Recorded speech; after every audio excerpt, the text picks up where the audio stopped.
বিসমিল্লাহির রহমানির রহিম। বসো ভাইয়া, বসো।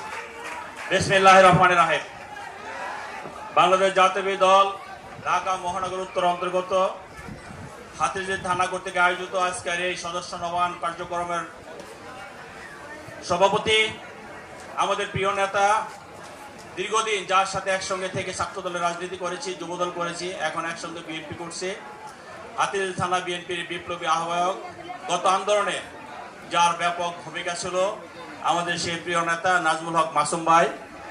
উপস্থিত আছেন আমাদের প্রিয় সহযোদ্ধা, প্রিয় নেতা দেশনেত্রী বেগম খালেদা জিয়ার অত্যন্ত বিশ্বস্ত পার্টির ভারপ্রাপ্ত চেয়ারম্যান, মাননীয় ভারপ্রাপ্ত চেয়ারম্যান জনাব তারেক রহমান সাহেবের আস্থাভাজন, যিনি দীর্ঘদিন এই ঢাকা মহানগরীকে সাংগঠনিকভাবে রূপ দেওয়ার জন্য অনেক পরিশ্রম করে যাচ্ছেন, এককভাবে কাজ করে যাচ্ছেন। 26টি থানা, 71টি ওয়ার্ড এবং 620টি ইউনিটে যার সার্বক্ষণিক পদচারণা আমাদের সেই প্রিয় নেতা, যিনি এই দলে আসার পূর্বেই সারা জাতি যাকে চিনেছিল, আমাদের ঢাকা মহানগর উত্তরের বিপ্লবী আহ্বায়ক জনাব আমিনুল হক।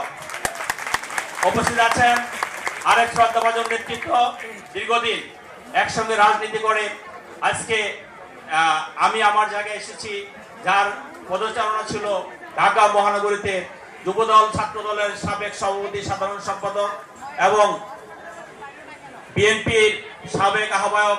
এই এলাকা থেকে 18 সনে যিনি নির্বাচন করেছিলেন, আন্দোলন সংগ্রামের শ্রদ্ধাভাজন নেতৃত্ব জনাব সাইফুল আলম নীরব ভাই। উপস্থিত আছেন আরেক সহযোদ্ধা, দীর্ঘদিন আন্দোলন সংগ্রাম করে একসঙ্গে রাজনীতি করে যাচ্ছি, ঢাকা মহানগর উত্তর বিএনপির বিপ্লবী সাবেক যুগ্ম আহ্বায়ক, বর্তমান সদস্য এবং সাবেক কাউন্সিলর জনাব আনোয়ারুজ্জামান আনোয়ার ভাই। উপস্থিত